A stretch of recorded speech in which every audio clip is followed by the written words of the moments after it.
ভাত খেয়েও ওজন রাখুন নিয়ন্ত্রণে। মাছে ভাতে বাঙালিদের ভাত ছাড়া চলেই না।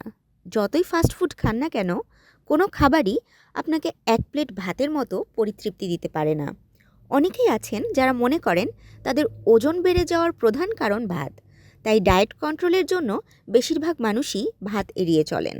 তবে বিশেষজ্ঞরা বলেন যে আপনার এটি সম্পূর্ণরূপে বাদ দেওয়ার কোনো দরকার নেই। আপনার পছন্দের খাবারের তালিকায় যদি ভাত থাকে, তবে তা বাদ না দিয়েও ওজন কমানো সম্ভব। সেজন্য আপনাকে কিছু বিষয়ের দিকে খেয়াল রাখতে হবে। যেমন পরিমিত খান, প্রতিদিন 1 কাপ ভাত খান। অতিরিক্ত না খেয়ে ভাত উপভোগ করার জন্য এটি সবচেয়ে সহজ উপায়। ভাত বেশি খেলে তখন তা ওজন বাড়ানোর ক্ষেত্রে ভূমিকা রাখে, তাই ভাত পুরোপুরি বাদ না দিয়ে বরং পরিমিত খান। সেই সঙ্গে অলস জীবনযাপন এড়িয়ে চলুন, এতে ক্যালোরি জমে শরীর মুটিয়ে যাবার ভয় থাকবে না। রান্নার সঠিক পদ্ধতি মেনে চলুন।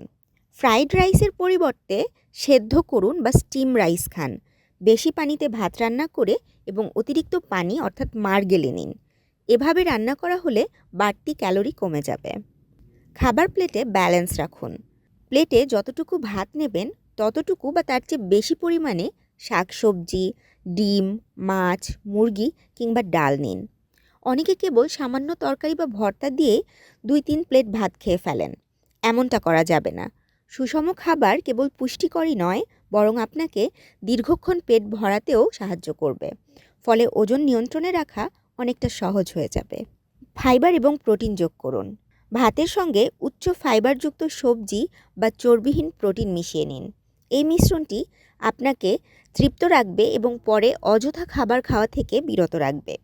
তবে খেয়াল রাখবেন, কখনোই অতিরিক্ত খাবেন না। অতিরিক্ত যে কোনো খাবারই শরীরের জন্য ক্ষতিকর।